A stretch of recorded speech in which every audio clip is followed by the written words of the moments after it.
4-1? Yeah, that's it worked out perfectly today. We got to bring John in a clean inning, not with runners on. Drew settled down tremendously after the first inning and started mixing his pitches well, and he added and subtracted. He never threw a lot of stuff the same speed, so he did a great job of changing speeds and a great job of throwing strike one. I thought what was really impressive was you have a couple of guys out that are hurt. You go with Drew Crosby with just a second start. You lost last night the opener, and you come back and not only win the game, but you play a near-perfect game. That's about as clean a game as you'll see. That was a clean college baseball game, both all the way around, both teams, and especially to be early in the season like it is. Now, we have been outside a lot, and that's why I was a little, perplexed by the defense yesterday because I think we're going to be a fine defensive team. Our defensive abilities are going to match the offense that we can get out of those guys when we get this thing going. But to come back in that, Gruzzolani tried to go, couldn't. Elliott tried to go, couldn't. So we shifted some things around, and we do that in practice. We try to create multifaceted positions on the infield anyway, and today we had to go with it. But the difference today was we really picked it up on the mound. We gave our offense a chance. Tyler and I were talking about it during the broadcast. You have a lot of guys with versatility. They can play a number of positions. Schweinfeld gets the start at second base. He makes the relay throw in that first inning, which was key. Gets Drew out of the situation there where he gave up the run. He gets out of the jam, and then he cruises from there.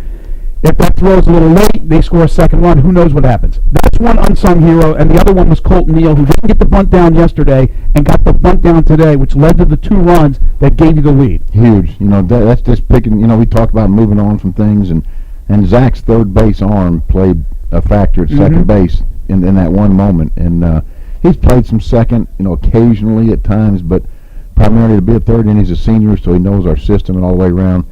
But yeah, and Colton's a pretty cool customer. He knows yesterday, and we talked a little bit about the adjustments in the bunt game, and today he came back and did a great job and put us in position to do, and a great dirt ball read by Trent at third. Right. And those are momentum shift plays, and those are things you work on that. That doesn't show up in the box score as something phenomenal. It just shows up as a wild pitch, but the timing of the decision has to be exact for him to get that.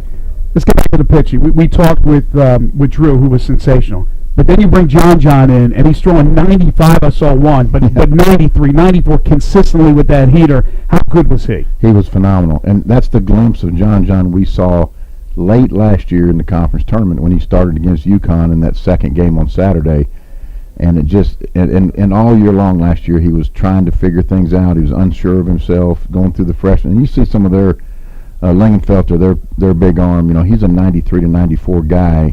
In the process, he's not there yet because he's a freshman, and now it's starting to surface. So that's a good piggyback guy to have behind Crosby on Saturday if we get that out of him. All right, final thing for you tomorrow, rubber game.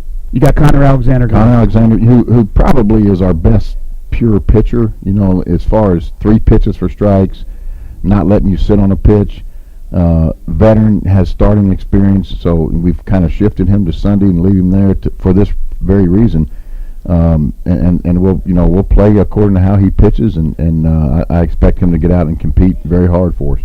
Very, very cool, Rock. Congratulations on the first one of the year. Tigers take it 4-1. They'll play at 1 o'clock tomorrow with Connor Alexander on the hill against the University of Tennessee Volunteers.